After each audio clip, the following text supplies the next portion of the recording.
ఓం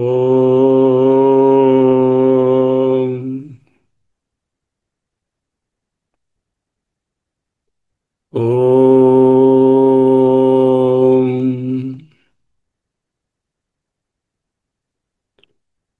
ఓం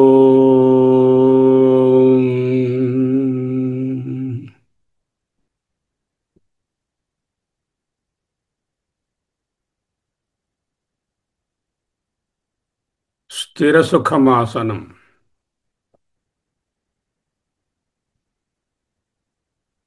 అహమస్మి. అహమస్మి. అహమస్మి. అహమస్మి. అహమస్మి.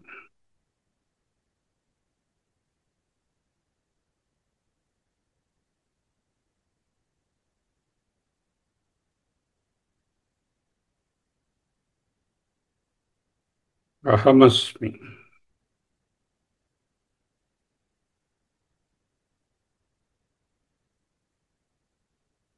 అన్- అంతవత్తు ఫలం తేషాం తద్భవత్యల్పమేధసాం దేవాన్ దేవయజో యాంతి మద్భక్తా యాంతి మామపి. అంతవత్తు ఫలం తేషాం తద్భవత్యల్పమేధసాం దేవాన్ దేవయజో యాంతి మద్భక్తా యాంతి మామపి.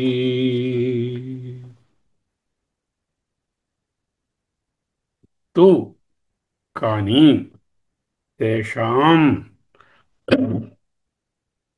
వారల యొక్క. ఎవరి యొక్క? ఇదిగో శ్రౌత స్మార్త లౌకిక కర్మలు, పూజలు, ఆరాధనలు, జపాలు, కీర్తనలు, తీర్థయాత్రలు, ఇటువంటి రకరకములైన కర్మాంగములలో నిమగ్నులైన వారి యొక్క ఉపాసన పరుల యొక్క. తేషాం కర్మ ఉపాసనలలో నిమగ్నులైన వారి యొక్క అల్పమేధసాం అల్పబుద్ధుల యొక్క, అజ్ఞానుల యొక్క ఫలం, వారికి వచ్చేటటువంటి ఫలితం ఏదుందో వారు చేసే కర్మలకు అంతవత్ నశించేదే, ఆత్యంతికము కాదు.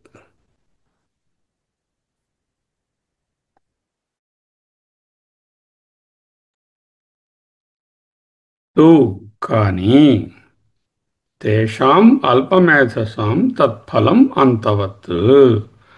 కర్మలు, ఉపాసనలు, ధ్యానాలు ఇలాంటి వాటిలోనుంటూ ఆత్మతత్వాన్ని తెలియకుండా అదే పరమార్థము అనుకుని అదే మోక్షోపాయం అనుకునే వారల యొక్క ఫలము అల్పమేధసాం తక్కువ స్థాయి బుద్ధి కలిగిన వారి యొక్క, అంటే అజ్ఞానుల యొక్క ఈ ఈ కర్మ ఉపాసనల ఫలము అంతవత్తు, లిమిటెడ్, నాశనమయ్యేది ఎప్పటికొకప్పటికి. ఇట్ ఈస్ నాట్ ఆత్యంతికం. దేవాన్ దేవయజో యాంతి. దేవయజ రకరకముల దేవతలను పూజించువారు, ఉపాసించువారు. యజ అంటే పూజించువారు, ఉపాసించువారు. దేవాన్ ఆ దేవతలనే యాంతి పొందుదురు. ఉపాసన ఏం చేస్తే అదే పొందుతారు. కర్మలు ఏ ఫలాన్ని కోరి చేస్తే ఆ ఫలాన్ని పొందుతారు. ఒకవేళ నిష్కామంగా చేశాను అంటే విశుద్ధాత్మను, విశుద్ధ అంతఃకరణాన్ని పొందుతారు. కానీ అది ఆత్యంతిక అమృతత్వమైన మోక్షమును ఇయ్య జాలవు. Very clear. అంతవత్తు ఫలం తేషాం తద్భవత్యల్పమేధసాం దేవాన్ యాంతి దేవయజః దేవాన్ దేవయజో యాంతి మద్భక్తా యాంతి మామపి. మద్భక్తా, మత్ అంటే ఏమిటి చెప్పుకున్నాం? ఎవరో ఒక సాకార రూపమైన ఒక వ్యక్తి అని కాదు కదా. ఆత్మ.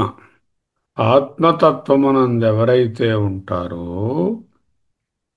మద్భక్తా మాం యాంతి, నన్నే పొందుదురు. ఆత్మతత్వాన్నే పొందుతారు. నిర్గుణ, నిరాకార, నిరవయవ, నిరంజన, నిత్య, సత్య, సజ్జిత్ రూపమైనటువంటి ఆత్మనే పొందుతారు. ఏంటంటే దీని సారాంశం? కర్మలు, ఉపాసనలు, పూజలు, యజ్ఞాలు, యాగాలు, తీర్థాలు, ఇంకా ఏమైనా మనకు తెలిస్తే జపాలు, కీర్తనలు, సమాధులు, ఇలాంటివి ఏవైనా ప్రయత్నం చేసి ఈ జీవితాలన్నీ వాటి మీద ధార పోసి, అది కూడా చాలా ఏకాగ్రతతో చేయాలి. అవంత ఈజీ కాదు. చేసినట్లయితే వాటికి తగిన ఫలములు వస్తాయి, రాకుండా పోవు. ఏవో లోకాలు, ఉత్తమ లోకాలు, స్వర్గాది లోకాలు. ఏ కామంతో చేయలేదంటే నిష్కామంగా చేస్తే చిత్త వైశాల్యత, చిత్త నిర్మాల్యత, చిత్త విశుద్ధత ఇవన్నీ కలుగుతాయి. కానీ అవి ప్రిలిమినరీ ఎడ్యుకేషనే. It is not final. అవి మానేయాలా అయితే? అబ్బే, అవి ఉంటేనే కదా ఇక్కడికి వచ్చాము. 5వ క్లాస్ చదివే కదా 15వ క్లాస్కి వచ్చాము, లేకపోతే 18వ క్లాస్కి వచ్చాము. అవి మెట్లు. ఆ మెట్లు ఎక్కాల్సిందే. ఎక్కిన తరువాత అక్కడతో ఆగకుండా, విశ్రమించకుండా ఇంకా ముందుకు ఆత్మజ్ఞానంకి శ్రవణ మనన నిధిధ్యాసల ద్వారా సాధించుకోండి. మద్భక్తా యాంతి మామపి.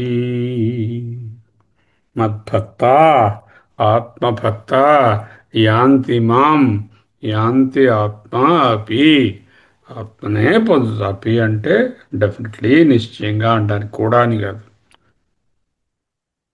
నన్నే అని చెప్పడానికి. మాం అపి అంటే నన్నే పొందుతారు. ముందే చెప్పారు కదా. బహూనాం జన్మనాం అంతే జ్ఞానవాన్ మాం ప్రపద్యతే వాసుదేవ సర్వమితి స మహాత్మా సుదుర్లభ. ఎన్నో జన్మలలో ముందు చెప్పినటువంటి అంతము కలిగినటువంటి కార్యక్రమాలు చేసి చేసి చిత్తవైశాల్యాన్ని పొంది అంతఃకరణ శుద్ధితో ఇప్పుడు జ్ఞానం అంటే ఆత్మజ్ఞానాన్ని పొంది నివృత్తి మార్గంలోకి వచ్చి నివృత్తై త్రిపురహర నైర్మాల్య విముఖై, త్రిపురహర నైర్మాల్యమైనటువంటి సృష్టి కార్యక్రమం మీద, ఈ ప్రపంచం మీద విరక్తై నివృత్తై, ఎవరైతే యోగంలో అంటే జీవబ్రహ్మ ఏకత్వమైన ఆత్మతత్వంలో ఉంటారో వాళ్ళు యాంతి మామపి, దానినే పొందుతారు.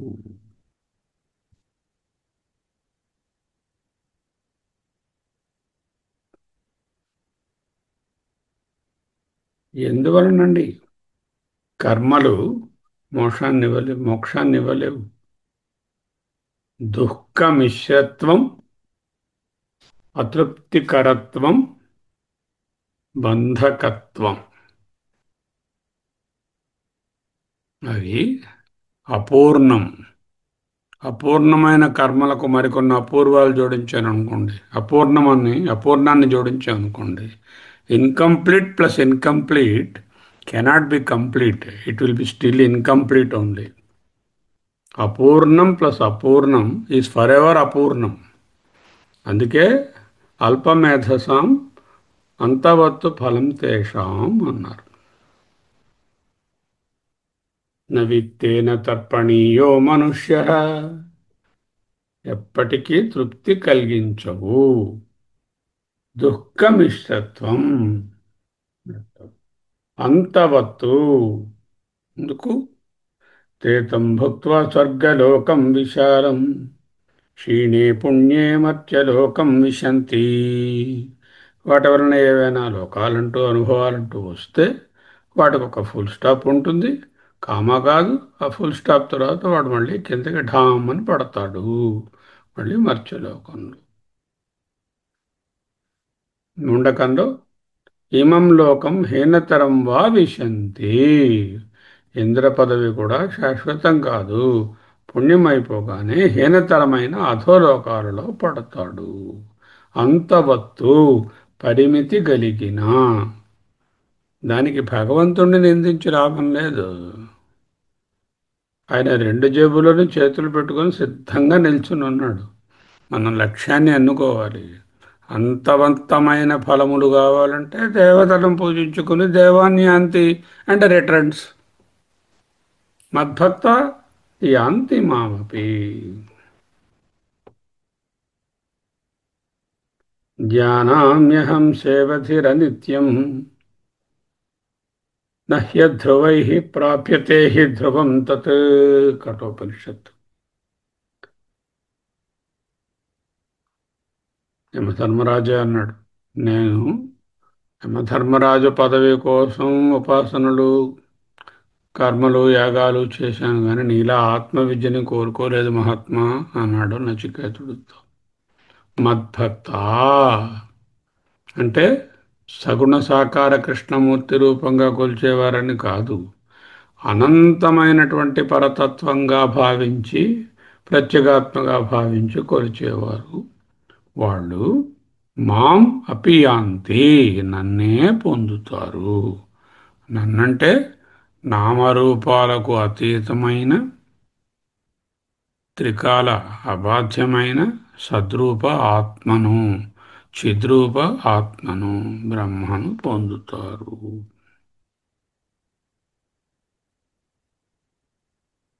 అంతవత్తు ఫలం తేషాం తద్భవత్యల్పమేధసాం.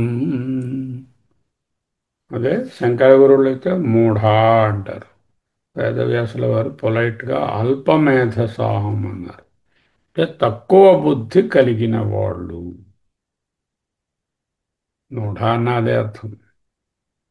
అంతవత్తు ఫలం తేషాం తద్భవత్యల్పమేధసాం దేవాన్ దేవయజో యాంతి మద్భక్తా యాంతి మామపి.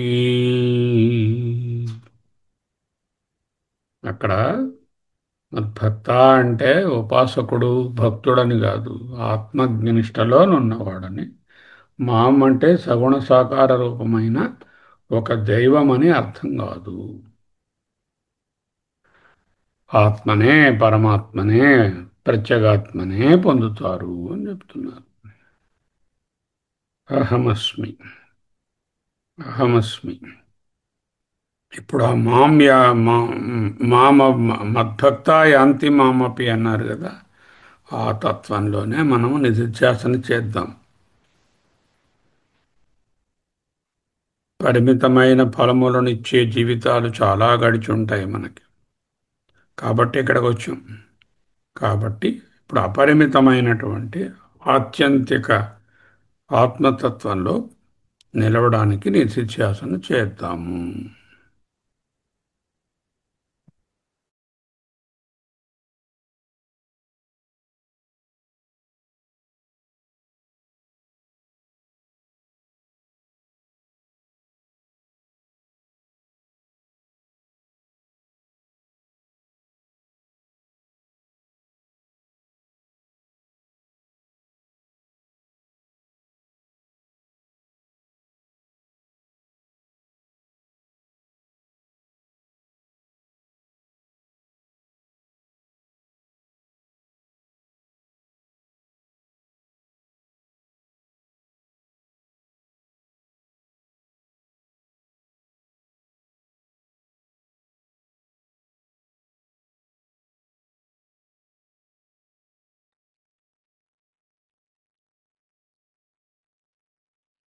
అహమస్మి.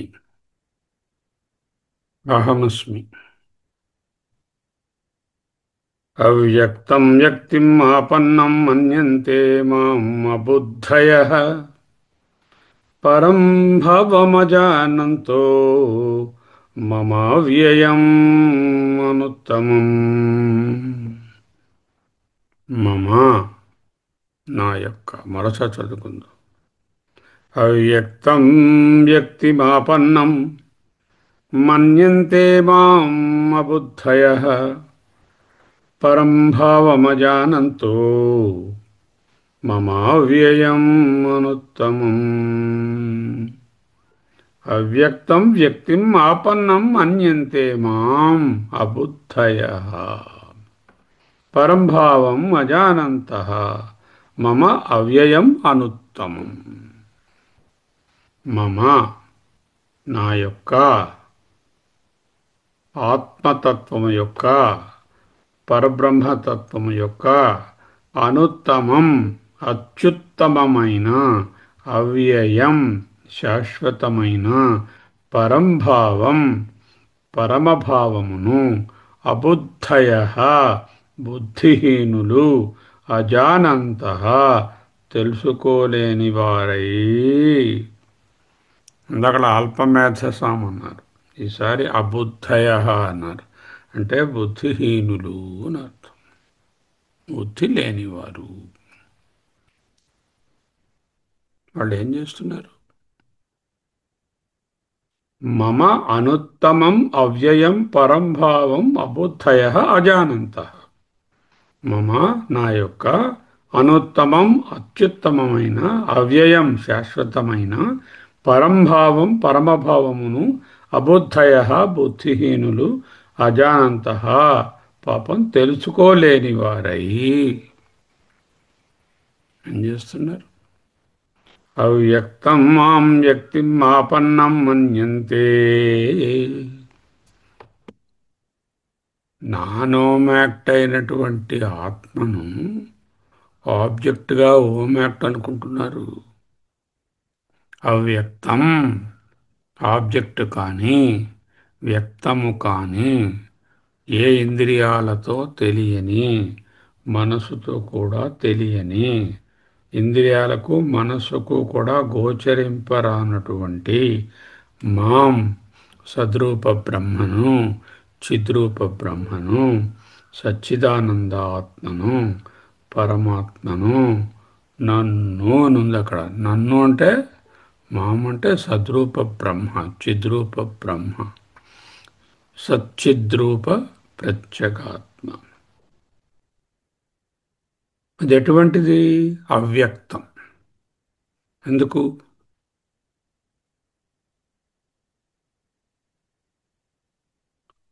అవ్యక్తం, అగ్రాహ్యం, అచింత్యం, అవ్యపదేశ్యం, ఏకాత్మ ప్రత్యసారం, ప్రపంచోపశమం, శాంతం, శివం, అద్వైతం, చతుర్థం. అది దాని లక్షణం. ఇంక అందులో వ్యక్తనామరూపాలు ప్రపంచాలే ఉండవు, అవన్నీ ఉపశమం అయిపోయాయి. అంటే వ్యక్తనామరూపాలుగా కొలిచేటటువంటి ఏ దేవత అయినా అవ్యక్తమైనటువంటి పరబ్రహ్మాన్ని డైరెక్ట్గా అందించదు. ఆ దేవత ద్వారా కొన్ని పుణ్యాలు పొంది అక్కడ కొంచెం విశుద్ధాత్మ కలిగి ఆ తరువాత ఆత్మజ్ఞానం తెలుసుకోవాలి. అవ్యక్తం మాం, ఇంద్రియ మనోగోచరము కానటువంటి సచ్చిదానంద పరమాత్మను వ్యక్తిం ఆపన్నం, గోచరమవుతున్నటువంటి వ్యక్తిగా, అంటే ఆబ్జెక్ట్గా, ఓమాక్ట్గా, మన్యంతే తలంచెదరు.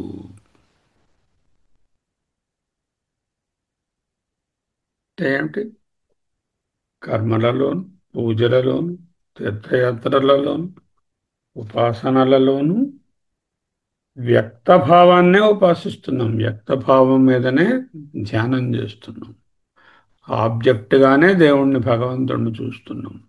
భగవంతుడు అంటే నాకంటే భిన్నుడు, నేను అల్పుడను, నేను ఆయన్ని కోరికలు కోరుతాను, ఆయన ఇస్తారు, ఒకవేళ ఇవ్వకపోతే నాకు కోపం వచ్చి తిడతాను. ఇది మన పరిస్థితి. లేకపోతే వాళ్ళ దేవుడు గొప్పవాడు, నా దేవుడు తక్కువవాడు, లేకపోతే నా దేవుడు చాలా గొప్పవాడు, వాళ్ళ దేవుడు చాలా హీనం. ఇది భావం. ఇప్పుడు వ్యక్తిగా తలుస్తే వ్యక్తిం ఆపన్నం మన్యంతే మాం అబుద్ధయ అజ్ఞానులు పరం భవమజానంత మమ వ్యయం మనుత్తమం.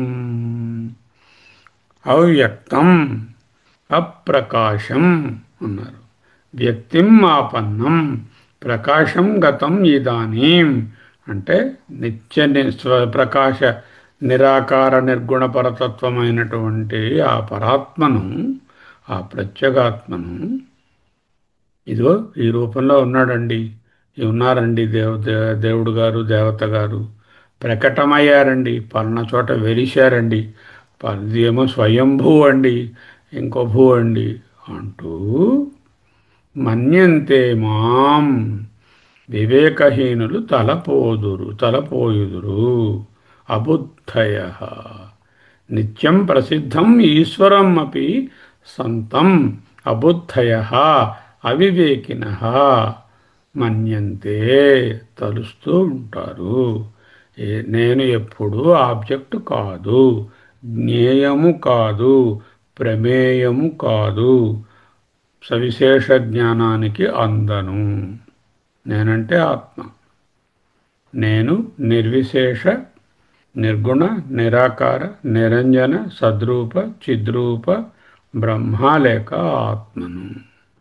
నేను నాన్ ఓమ్ యాక్టర్. నన్ను ఓమ్ యాక్టర్ కింద పూజలు చేస్తున్నారు. వైకుంఠం అంటారు, కైలాసం అంటారు, గోలోకం అంటారు, తపోలోకం అంటారు, తిరుపతి అంటారు, మరొకటి అంటారు, మరొకటి. అయితే అవన్నీ మాని అబ్బే, అవన్నీ మెట్లండి, ఎక్కండి, ఎక్కాలి, అందరం ఎక్కాలి. ఎక్కి అక్కడ విశుద్ధ తత్వాన్ని సంపాదించుకొని ఆ విశుద్ధ అంతఃకరణలో ఈ అద్వైతాన్ని అర్థం చేసుకుని దానిలో నిలిచి ఉండండి. అవ్యక్తం వ్యక్తిం ఆపన్నం మన్యంతే మాం అబుద్ధయః పరం భావమజానంతః మమావ్యయమనుత్తమం. పరంభావం పరమాత్మస్వరూపమును అజానంతః అవివేకినః మమ అవ్యయం వ్యయరహితమైనటువంటి నాశము లేనటువంటి నిత్య సత్యమైనటువంటి సచ్చిద్రూపమైనటువంటి మమ నన్ను అనుత్తమం నిరతిశయం పీర్లెస్ ఆత్యంతికం నిహశ్రేయసం అనేటటువంటి మదీయం భావం, నా యొక్క ఈ తత్వాన్ని అజానంత తెలియని వారై వ్యక్తిం ఆపన్నం మన్యంతే ఇత్యర్థ. సగుణ సాకార రూపంగా నన్ను అనుకుంటూ ఉంటారు. అవ్యక్తం వ్యక్తిమాపన్నం మన్యంతే మాం అబుద్ధయః పరం భవమజానంతో మమ మమావ్యయమనుత్తమం.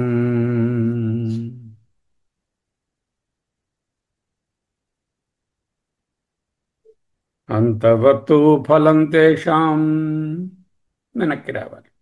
అటువంటి వారి యొక్క పూజలు కర్మలు ఉపాసనల యొక్క ఫలం తేషాం అంతవత్తు తద్భవత్యల్పమేధసాం దేవాన్ దేవయజోయంతి మద్భక్త.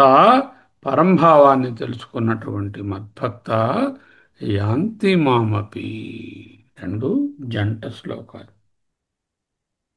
24 ముందు చదువుకొని 23 తర్వాత చదువుకుంటే అర్థవంతంగా ఉంటుంది. మౌనం.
అహమస్మి. అహమస్మి. అహమస్మి. అహమస్మి. అహమస్మి. అహమస్మి. అహమస్మి. అహమస్మి. అహమస్మి. అహమస్మి. సోహం. సోహం. సోహం. సోహం. సోహం. సోహం. శివోహం.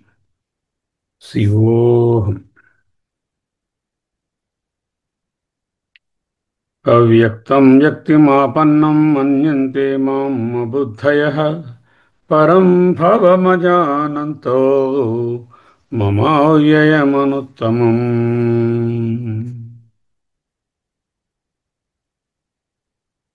అంతవత్తు ఫలం తేషాం తద్భవత్యల్పమేధసాం దేవాన్ దేవయజో యాంతి మద్భక్తా యాంతి మామపి. అహమస్మి. అహమస్మి. అహమస్మి. అహమస్మి. అహమస్మి. అహమస్మి. అహమస్మి. అహమస్మి. అహమస్మి. అహమస్మి. శివోహం. శివోహం. శివోహం. శివోహం. శివోహం. శివోహం. శివోహం. శివోహం. శివోహం. శివోహం. శివోహం. శివోహం. శివోహం. శివోహం. శివోహం. శివోహం. శివోహం. సోహం. సోహం. సోహం. సోహం. సోహం. సోహం. స్వస్తి.